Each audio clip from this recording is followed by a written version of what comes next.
शेवाळे यांनी राज ठाकरे यांची भेट घेतलेली आहे। लोकसभा निवडणुकांच्या पार्श्वभूमीवर ही भेट झालेली आहे आणि एकूणच लोकसभा निवडणुकांच्या संदर्भात प्रचार करायचा आहे या संदर्भामध्ये सुद्धा या दोघांमध्ये चर्चा झाली आहे। राहुल शेवाळे आणि सदा सरवडकर हे दोघे सुद्धा राज ठाकरे यांच्या भेटीसाठी गेले होते।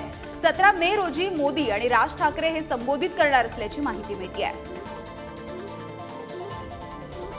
दक्षिण मध्य मुंबईची जागा 2 वेळा जिंकणारे आणि तिसऱ्यांदा उमेदवार असणारे खासदार राहुल शेवाळे आपल्या सोबत आहेत। सर, आज तुम्ही नुकतीच राज ठाकरे यांची भेट घेतलेली, नवीन पक्ष महायुतीशी सामील झालेला, पण जुने संबंध अजूनही आहेत आणि त्याच्यानंतर ही भेट, काय भावना? आज खूप आनंद झाला।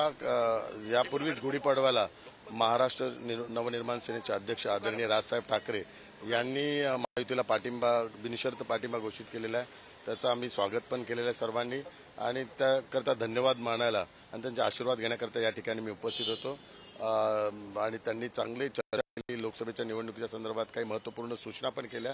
निश्चित स्वरूपात त्यांच्या पाठिंब्यामुळे महायुतीची ताकद वाढलेली आहे आणि दक्षिण मध्य लोकसभा मतदारसंघात आता लीड पण वाढणार आहे। सर, एकीकडे दक्षिण मध्य मतदारसंघात लीड वाढणार असं म्हणतात, शिवाजी पार्क हे बुकिंग झालेलं आहे, पण नेमकं या पार्कात आता कोणाचा मेळावा पार पडणार आहे आणि पंतप्रधान या मेळाव्याला उपस्थित राहणार नाही याची लवकरच महायुतीचे जे वरिष्ठ पदाधिकारी याची घोषणा करतील आणि आपल्याला माहिती देतील। सर, एक शेवटचा प्रश्न आहे की मुंबई आणि कोकणात शिवसेना, पण या मुंबई आणि कोकणातील जागा आता कमी होताना पाहायला मिळतात। दक्षिण मुंबईची जागा असेल आणि काल कोकणातली रत्नागिरी सिंधुदुर्गची जागा जी आहे ती भाजपच्या वाटेला गेलेली आहे, कसं बघतात त्या? महायुतीचे वरिष्ठ नेते महायुतीच्या 45 जागा कशा जिंकतील त्या दृष्टिकोनातून सर्व रचना ठरवत आहेत, तसे निर्णय घेत असेल।